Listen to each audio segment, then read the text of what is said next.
ABC 6 News at 5 starts right now with weather first.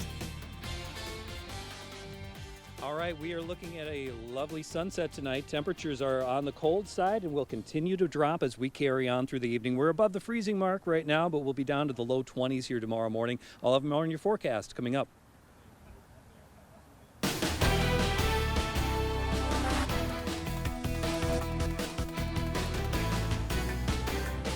Good evening. Thank you for joining us. I'm Alex Cotter. We are continuing to follow breaking news just outside of our ABC 6 News studios. Police say there's an armed man who is threatening to kill himself or others, including police. This is video from our station security cameras right around 2 o'clock this afternoon. You can see a van back right up into our garage door, and then police move in quickly afterwards. ABC 6 News anchor Robin Wolfram is outside and has been there all afternoon. She joins us now live. Robin, what have you witnessed out there? Yes, I tell you, it's been a really interesting day and evening here. It was started about 2 o'clock, at least here in Rochester. But earlier today, a call came in to our sister station in the Twin Cities at KSTP, and it was a man in crisis calling to say that he was going to be committing suicide in a park here in Rochester, and that he threatened if anybody came near that he would kill them, even if it was police. So we sent one of our reporters to cover that story, and it was Theodore Tollefson, and he's here now.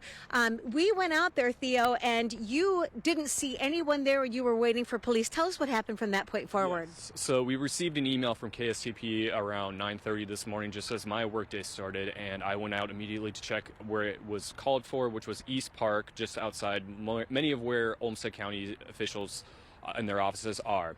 So I go out there, and the park looks all but quiet. This vehicle that we have in front of our station right now, which is burgundy van color, that itself wasn't out there. So I go out there, do a few laps, and that was practically it. And I came back to the station and went on another assignment, and I get calls from our colleagues of the situation that we're currently in now, where the van is parked in front of our station. And yeah, it's been a long, stressful day for all of us, but it was a false alarm at first, at least is what we believe from what I could gather. There was no police presence. The vehicle that is in front of our station right now was not there. So you had no communication with police once that call came in to KSTP and we showed up in that park, no communication with police? KSTP called the police, and they did not make any communication liaisons with us in that time being and follow-up until this moment happened around 2 p.m. And what time was that this morning? Again, that was 9:35 when we got the email, and I went out within 10 minutes after to follow up on that.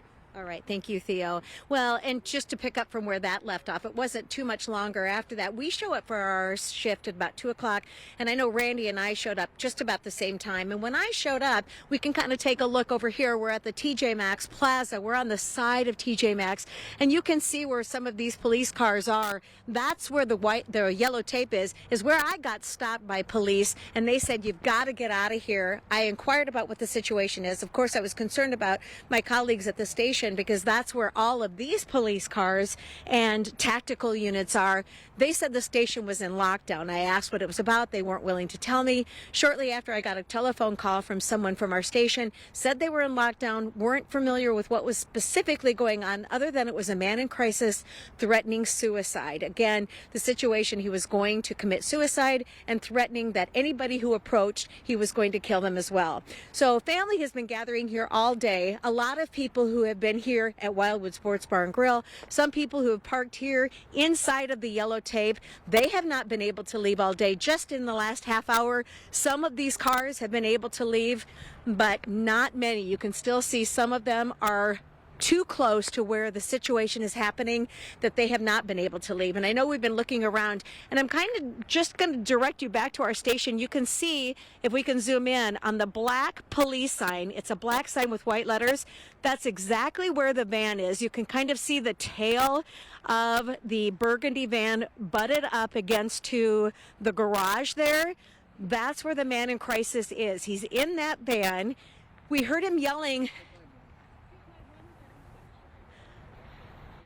Are we still on? So we heard him yelling a while ago, and someone who witnessed it said he did have the gun up to his head, which is just a horrifying thought that this could transpire right here. Of course, we were talking to the police chief, Franklin, earlier today. He is hoping that the situation ends peacefully, as of course we all are.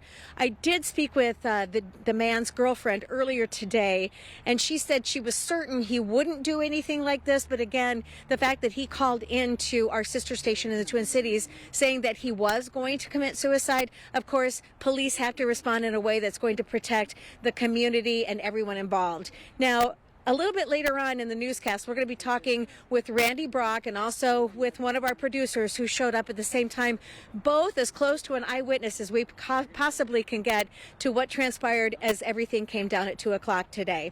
Alex, yes, Alex, back to you.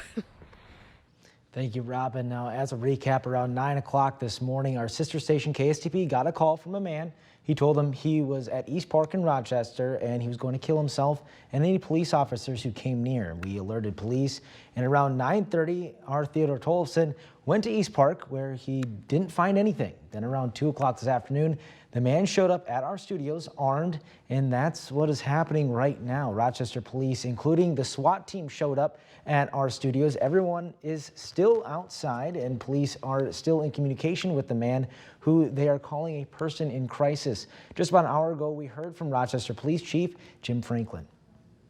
Our mental health professionals and as well as family members as well, trying to connect with them and again, seeking that peaceful resolution. One man was arrested after a crash on 19th Street Bridge over Highway 52 in Rochester Thursday morning. The crash happened just after 10 a.m. According to Rochester Police Department, the driver of the car took off running after crashing his vehicle. The vehicle hitting a light post, and before nearly hitting another vehicle, officers managed to track him down and arrest him. Nobody was injured, and emergency crews were cleared the scene by noon. Well, when we come back, we'll have more on the developing situation. Stay with us. Theo's nose was cause for alarm, so Dad brought Puffs Plus lotion to save it from harm. Puffs has 50% more lotion and brings